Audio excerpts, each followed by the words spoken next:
The Little Mermaid. Deep under the sea, merfolk and sea creatures hurried to King Triton's glittering palace. Ariel, his youngest daughter, was making her musical debut in a special concert, and no one wanted to miss it. King Triton arrived as everyone gathered in the great hall. With a tap of his baton, Sebastian, the court composer, instructed the orchestra to begin. But when the time came to introduce Ariel, she wasn't there. Ariel had forgotten about the concert. She was miles away, searching for human treasures in a sunken ship. Her friend Flounder followed her nervously around the ship. "Have you ever seen anything so wonderful in your entire life?" Ariel asked her friend, picking up a silver fork. "Yeah, it's great," Flounder muttered. "Now let's get out of here." Suddenly, a huge mouth full of teeth appeared right behind them. "A shark! Swim!" Flounder shouted. The two friends swam for their lives as the shark charged after them. As the shark leaped forwards to take a big bite, it got stuck tight in an old anchor. "Take that, you big bully!" Flounder taunted. Ariel and Flounder swam to the surface to find Scuttle, a seagull who claimed to know all about the human world. Scuttle examined the fork that Ariel had found on the ship. "This is a dinglehopper," he said. "Humans use these to comb their hair." Just then, Ariel remembered the concert. "My father's going to kill me," she gasped. In a cave, a sea witch called Ursula used her magic to watch Ariel hurry home. She laughed to herself as she thought of her plan to use Ariel to get back at King Triton.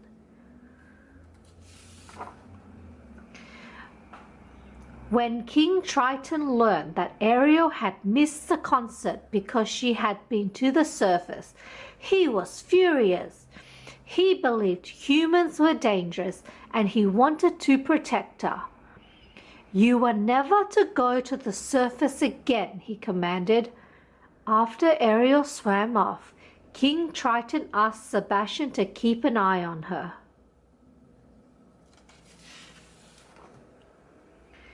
Sebastian followed Ariel to a secret grotto. When he peeked inside, he was stunned to see that it was filled with human treasures. The little crab was shocked to overhear Ariel tell her friend Flounder how much she wanted to be part of the human world. Sebastian tried to talk some sense into Ariel, but she didn't want to listen. Before he could stop her, Ariel swam to the surface again to watch a large ship sail past. Peeking through a hole in the side of the ship, Ariel saw Prince Eric. He was smiling as his guardian, Sir Grimsby, unveiled a statue of him. Ariel couldn't stop gazing at Eric. Scuttle saw Ariel as he flew past and joined her as she spied on Eric. "He's very handsome, isn't he?" asked Scuttle.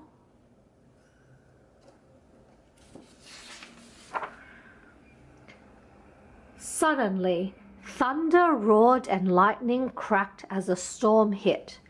A lightning bolt struck the ship and set it on fire.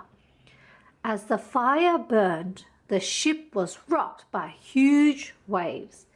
Ariel watched in horror as Eric was thrown overboard and swept into the sea.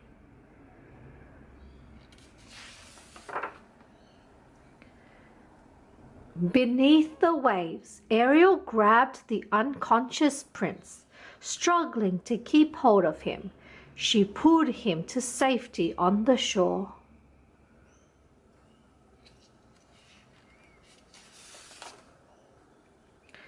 While Scuttle listened for a heartbeat, Ariel sang to him in a clear, beautiful voice. But when she heard people approaching, she dived quickly back into the sea. As Eric woke up, he only caught a glimpse of her face, but he knew he would never be able to forget her voice.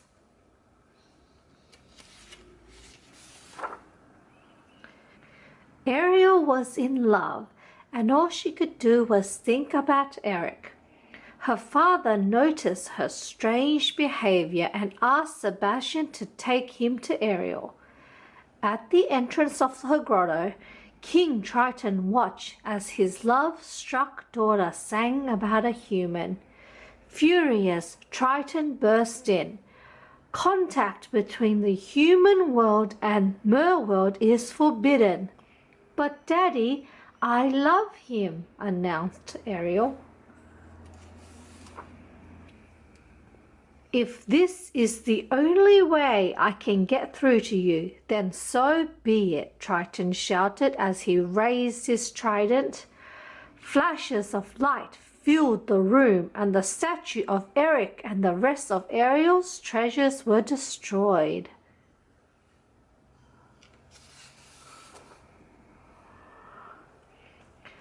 Upset with her father, Ariel went to Ursula's cave.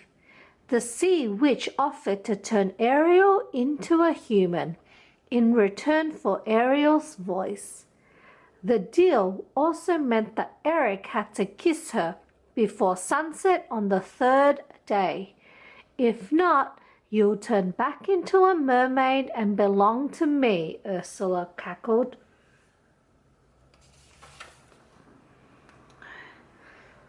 Frightened but determined, Ariel signed the contract. Now sing, Ursula commanded. Ariel's voice flowed from her and Ursula captured it in a seashell. Suddenly, Ariel began to transform and her tail disappeared. In its place, she had legs.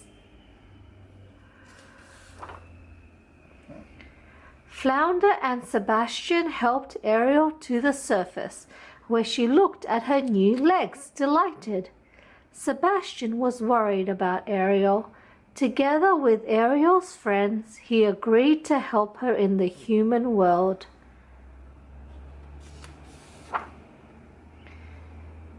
Ariel's friends helped her to the shore and dressed her in an old, ragged sail that they found nearby. Just then, the prince and his dog appeared and spotted her. "You look familiar," Eric told Ariel. Was she the girl who sang to him? But when Eric realized that Ariel couldn't talk, he decided she couldn't be the girl he was looking for. Eric took Ariel back to his palace, where she was given a beautiful ball gown and invited to dinner. To the prince's surprise, Ariel combed her hair with a fork, just as Scuttle had taught her. Sebastian hid himself at the dinner table so that he could keep an eye on Ariel.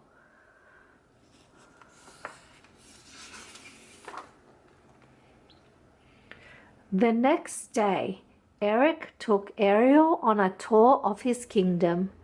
Despite the fun they had, Eric still had not kissed her, and there was only one day left. At sunset, the prince took Ariel rowing on a lagoon. Sebastian, with the help of others, sang a song about love. Eric gazed at Ariel, but just as they were about to kiss, the boat was ripped over by eels that had been sent by Ursula. Ursula used her magic to watch from her cave. That was too close, she said to herself. It's time I took matters into my own hands. Ursula then transformed herself into a beautiful young woman named Vanessa. She wore a necklace with the shell that contained Ariel's voice.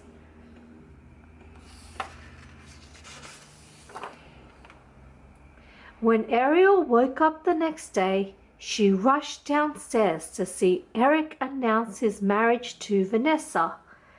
Ariel was heartbroken. She had lost her true love, and now she would never escape Ursula's clutches. The wedding ship departs at sunset, Eric told Grimsby. Once aboard the ship, Ursula gloated. She had managed to trick the prince using Ariel's beautiful singing voice and had put him under a spell. Soon Ursula would rule the sea. Ursula didn't notice that Scuttle had seen her through a porthole, talking about her plan. He also saw her true reflection in the mirror.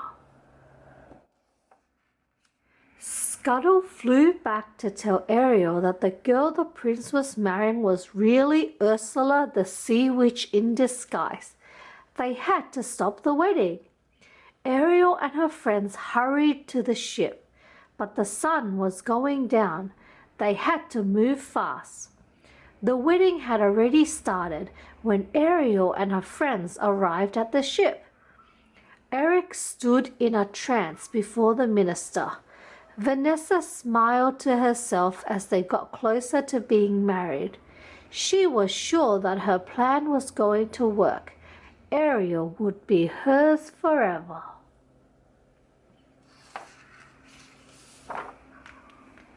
But just before Vanessa could say her vows, all the animals that Ariel's friends had rounded up came to the rescue. Scuttle managed to yank the shell from Vanessa's neck and it smashed on the floor. Ariel's voice flowed back to her and Eric was released from the spell. "You're the one!" exclaimed Eric as he heard Ariel's voice. "You're too late," laughed Ursula. The sun had set beneath the horizon and Ariel became a mermaid again. Ursula changed back into her real form as a sea witch and dragged Ariel into the sea. "I'm not going to lose her again," shouted Eric as he went after Ariel. Beneath the sea, King Titan appeared. "Ursula, let her go." "She's mine now," Ursula replied, showing him Ariel's contract. "We made a deal, but I might be willing to make an exchange."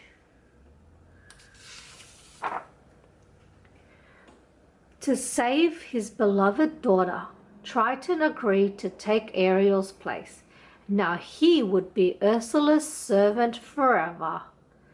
Ursula took the king's trident and stirred the waves, creating a huge whirlpool. "Now I'm the ruler of all the oceans," she declared as Ariel and Eric watched in horror. Ursula grew and grew until she towered over the sea.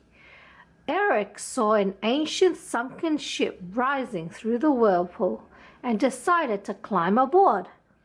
Just as Ursula took aim at him with her fiery trident, he steered the ship's jagged bow through her heart.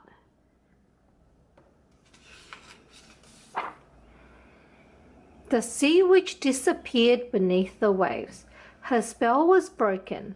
King Triton and all the poor unfortunate souls Ursula had tricked were free at last. But Ariel was a mermaid, and Eric would always be a human. King Triton watched his daughter gaze longingly at her true love on the shore. With a sigh, he touched his trident to the water and turned Ariel back into a human. The king smiled tenderly as he watched Ariel walk out of the sea to be with her one true love. Sometime later, Ariel's friends and family gathered to watch Ariel and Prince Eric get married.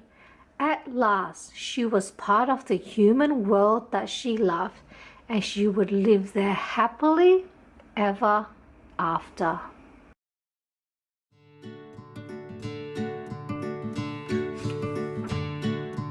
We hope you enjoyed the story. Subscribe, and we'll see you next time for one more